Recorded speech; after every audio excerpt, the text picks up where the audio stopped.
$2,000. That's where gold is headed. The growth will continue throughout 2023 with gold prices remaining elevated at an average price of $2,086 an ounce, according to Bank of America.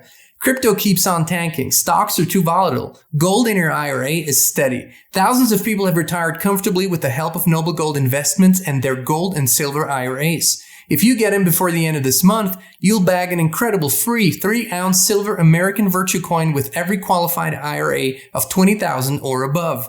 You can't go wrong with Noble Gold Investments. Call 877-646-5347 to find out more or visit noblegoldinvestments.com. Hey, Inspired Tribe, my fellow freedom lovers, John Nolan here. Thank you so much for tuning in. Thank you for liking, for sharing, for commenting, for subscribing, and for hitting the notifications button so you'll get notified about new videos every day. And thank you also for following us or joining us in the Inspired community on the free speech platform Locals at inspired.locals.com. This is the hub for uncensored free speech. All right, let's dive into it. Here's a topic that will come up in the next days, weeks, and months. Over 2023, we're going to see a lot of public discussion about digital ID and digital citizenship. And what does that mean, and why is this important for all of us? A digital ID and digital citizenship basically mean a social credit system. What this is really aiming to do is to concentrate all of your personal data, all of your digital data, all of your identifiable data, all of your business account and bank account and all data in one digital ID. Then the next step is going to be that you will need this digital ID to use services like the internet, for example, or even government services that you don't need digital ID for or any ID for right now. The idea is that that little thing will be first on your phone. Later, it will be inserted into you. It will be a chip if we can even call it a chip anymore, the nanotechnology. But the idea is that everywhere you go, you scan, whether you go to a coffee shop, whether you go into a government building, whether you drive a car, electric cars will have that. Also, if you want to access the internet, you will first have to verify your digital ID. That is the plan by the World Economic Forum that they laid out. That's the plan by the United Nations that they laid out.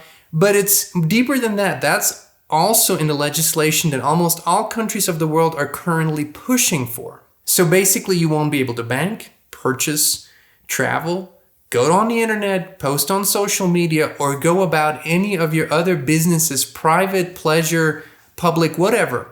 You won't be able to use public transportation, nothing without that digital ID.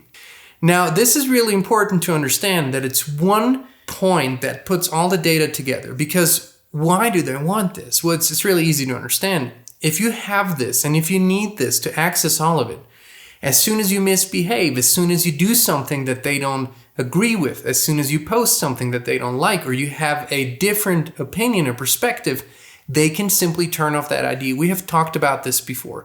But now this is becoming a reality, for example, in countries like Australia. Check out what's happening in Australia right now. Well, many Australians over the past few days, may well be you or someone you know, has received a letter or an email basically from their accountant saying, oh, by the way, you've got to get a digital identity, a director's digital ID by next Wednesday, November 30th, or you could be fined $1 million.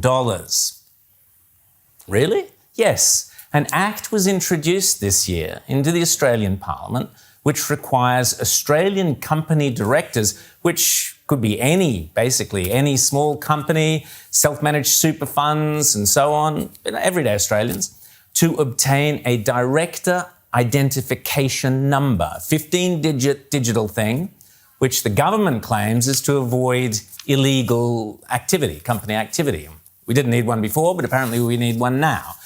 You have to give all your passport details, your Medicare details, your driver's license, your home, your address, your phone. Everything gets onto one ID number, one long number. Now, as we know, as I mentioned before, the two things that disturb me greatly about this is first, why are they insisting on $1 million fine? I mean, that is terrifying. You don't fine people $1 million for no reason at all. This is to scare the bejesus out of people to make them sign up to this thing or to force them to. Directors of companies, as you say, can be anybody from a small business company to someone doing some local charity work who's now suddenly has to have everything of theirs on this global digital platform. This is globalism out of control. Now, what really terrifies me, Andrea, and the reality is the Chinese social credit system, where they monitor what you're doing, if you say something that displeases the government, is already in action in countries like Canada, where they will fine people who protest or dissent against COVID, for example.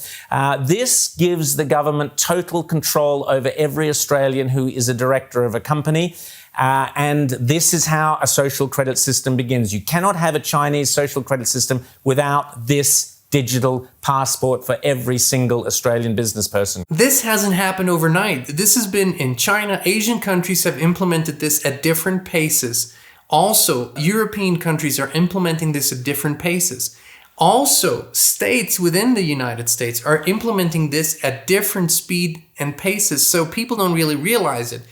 All of a sudden, you go to certain states, especially blue states, and stuff that used to be easy to access and you could pay cash for, you now can't. You have to use your digital payment form. Sometimes you can't even use a card. They actually require for you to scan it with your phone. If you don't have a wallet on your phone, you can't purchase products anymore. So this is becoming something very, very present. It's not in the distant future, and we need to really pay attention to it. Now, there has been a progression to this. And they have gotten emboldened by our behavior over the last 2 or 3 years. COVID-19 was a test of social responsibility. A huge number of unimaginable restrictions for public health were adopted by billions of citizens across the world. There were numerous examples globally of maintaining social distancing, wearing masks, mass vaccinations, and acceptance of contact tracing applications for public health, which demonstrated the core of individual social responsibility. That's the WF's words. And why wouldn't they be encouraged by that? I mean, the world accepted unimaginable restrictions with nary a whimper. Just imagine how that is going to embolden their next PSYOPs projects as they attempt to enslave us all. What are the solutions moving forward? We have pledged for 2022 to present a lot of information about artificial intelligence, about transhumanism, about the digital revolution, the fourth industrial revolution. This is really important because so many people that use the digital products in front of us, whether that's the phones or the internet itself, computers, social media, and all of these gadgets, are digitally not very literate. They haven't really paid attention to where this journey is going. They're just enjoying the easy access to it. But this journey was always going to an endpoint where everything is completely centralized and controlled. So our first job is to become literate, is to become knowledgeable. So you need to do your own research. You need to study this agenda because it's $1 trillion agenda. There's so much money invested in this. And the people, the companies, the entities pushing for this, they are all but certain that this is the future. We aren't. We're speaking about a natural and authentic future. So the second thing that you do, you need to draw a hard line in the sand as to what your digital cutoff will be. For us, we've said we will never comply with digital ID to use the internet, for example. We will never have any sort of interface that is inserted into our bodies. We will not do any of that. We will not do any chips. We will not do any nanotechnology. We won't do any of that. We have a hard cutoff. We actually believe that within the next years, we might be, because of that hard cutoff, forced to leave the internet altogether. So we're slowly decreasing our tech usage. We don't have smart appliances at home. We refuse to use stuff like that. We actually turn off things that are similar to that. We don't have Alexa or Google Echo or any of that stuff. Nothing is listening. We unplug stuff, and we're really re-educating ourselves in more natural ways. We spend a lot of time outside. We plant gardens. We are working with people like Jim Gale and Food Forest Abundance for a real revolution for self-sufficiency, self-reliance, personal responsibility. But here's the thing.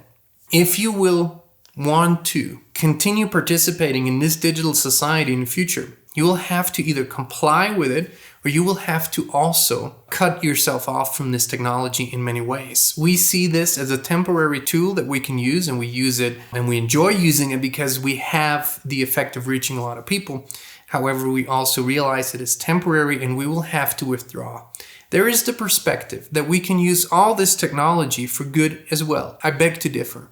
If this were true, if ultimately technology was the way, then we wouldn't have had all these cataclysms, all these downfalls of past highly advanced technological societies. But that is the case. Evidence shows it, that all the past civilizations have vanished and all they had in common was highly advanced technology. Also, I believe that the communication we have with other species that are highly advanced always shows that they regret certain steps that they took in the past where they got so technologized, if that's even a word, I don't know, where they got so infused with technology that they have lost what made them inherently natural, biological, authentic beings. So I think we need to study this. This is the implementation of the social credit system. This has already been tested on people and tested on companies and tested on movements in a way where they were debanked, deplatformed, their licenses stripped of them, and all because they didn't comply with the projected behavior by the authorities.